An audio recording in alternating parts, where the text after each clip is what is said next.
Ir tāds teiciens, taisa ratus ziemā, kā manas vasarā. Es šogad esmu nedaudz paslinkojis, lai arī ziemas sezona ir sākusies ar novēlošanos. Es neesmu savu dēli sakopis tā, kā to vajadzētu izdarīt. Re, kur ir no pagājušās ziemas bišķiņa rūsiņa augšpusē. Tas švīkas ir uz pamatnīti.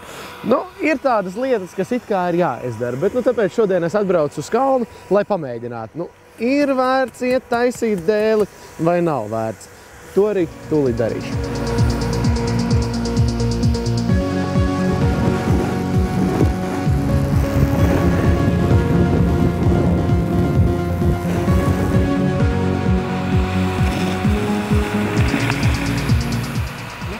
Sniegs varbūt arī nav tas labākais. Nedaudz ir lediņš, bet dēlis slīda arī tā. Īstenībā būs jāapskatās, varbūt tomēr jāsameklē kāds zinošāks cilvēks, kas tomēr kantītes apstrādā, vasku uzliek aizmugurē, lai nākamreiz var braukt ar visu atdevi un pēc sirds patiks. Kā jau es teicu uz kalnu, protams, tas teiciens darbojās. Un tā kā man vajadzētu kaut ko apskatīt ar to dēli, lai nākamreiz viss ir kārtībā, tad Bordu Mareks ir laipni pieteicies viņu tā kā pārbaudīt un izšekot, kas tad īsti nav kārtībā. Bet, pēc kā tad ir jāskatās? Vajag pirms sezonas to dēli atnest pie tevis vai nevajag? Vislabāk jau ir atnest tā kā sezonas beigās. Nevis sezonas sākumā, jo tad viņš savādāk visu vasaru stāv. Nesagatavots stāv sauss, nav uzasināts, un tad, kad uzskrīt sniegs, tad uzreiz sākās rindas, un viss šitā, visiem vajag uzreiz un gatavu. Ko, tad varbūt varam apskatīties, kā tas viss notiek? Varam, jā. Mareks Freimuts, ar iesauku Papiņš. Facebookā sev piesaka kā dosku daktē. Dod 2., 3. un 1000. elpu ekstrēmā sporta ekipējumam. Pats būdams snowboardists gatavojas dēļus sacensībām Latvijas jaunajiem talantiem. Tagad ziemā viņa kabinets ir pilns ar snowdēļiem, slēpēm un gaisā virmo parafīnu smaržu. Tāda lūk profesija. Pats es jau taisu kaut kāds jau gandrīz 15 gadus. Ir jau visādi sīkumi, zin ko tur, kā uzzināt, jo tur, piemēram, galvas neasina, lai viņš nevelk iekšā, tos tieši apaļo. Un, ja tu gribi slaidot, tad vidu arī neasina, un tad tie grādi atšķirās skantīm. Ja tu gribi tā ātrāk braukt, liek šaurāk to leņķi no rūpnīcas, viņš nāk 90 grādi, bet ja tu gribi kādā slalomā, bordercrossā, tad tu liec jau kādā 88, šaurāk uztais to leņķi. Ja, tur ir kaut... Vesela ķīmija un zinātne. Jā.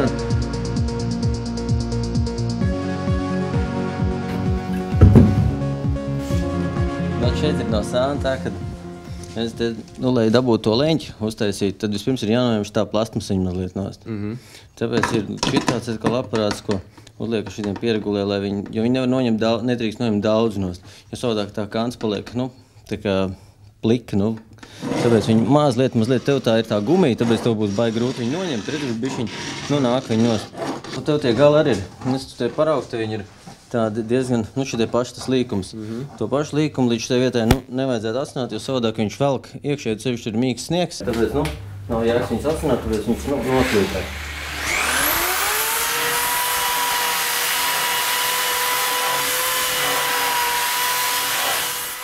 Var jau uzreiz just. Asumiņš ir labs. Tā vajag tagad visu cauri. Un ir arī kaut kādas kvalifikācijas meistariem, kas tur labāks, sliktāks vai kā? Kādreiz sākumā bija visādi tie kursi, es braucu pat uz Vāciju, tur kaut kā, uz izstādēm tur bija kursi, tur es stāstīju par saviem vaskiem, kas ko tur. Bet tagad jau, vairāk, jo nekas jau tur nemainās. Kad uzasināts, tad var sākt, pie apakšas ķerties atkal klāt un sagatavot vaskošanai. Ja ir kaut kāds vecs vasks virsū, tad to ņem ar plastmasu šitādu ciklu un vienkārši noņem nost. Tev te nekāds vasks nav virsū. Nav palicies vairāk. Jā.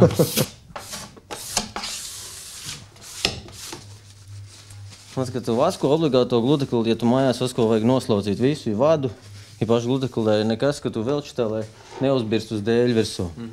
Nekāda, putekļi. Tāda ķirurga sterilitāte. Kaut kas mazliet, jā. Ja nav žēl, tad var šitā pilināt. Ja nav žēl vasku? Jā, ja ir žēl, tad var šitā, ja gribi tā kā taupīgāk. Bet tas, nu, iet ilgāk. Lēnām izlīdzina tos galus. Nevajadzētu, lai viņš tur sāk kūpēt. Ja viņš sāk kūpēt, viņš jau izdeg. Nu, tas labums, kas tā vaskā ir. Tur jau palielināt. Jā. Tā tev uzvisināts ir? Uzviskots. Nu, Marika, jāsaka tev liels paldies. Super. Nu, ko, televīzijā jūs to redzējāt 5 minūtēs. Protams, ka laika tas aizņem nedaudz vairāk, bet dzīvībai svarīgi un priekam. Tieši tā. Labi, nu ko, tiekamies nākamajā profesijā, bet tas bija Mareks. Kā tad mēs īsti vienojāmies? Kas tu esi? Servis cilvēks. Jā. Servis cilvēks Mareks no bordiem. Tiekamies nākamajā profesijā. Dēļ dakters. Dēļ dakters. Super.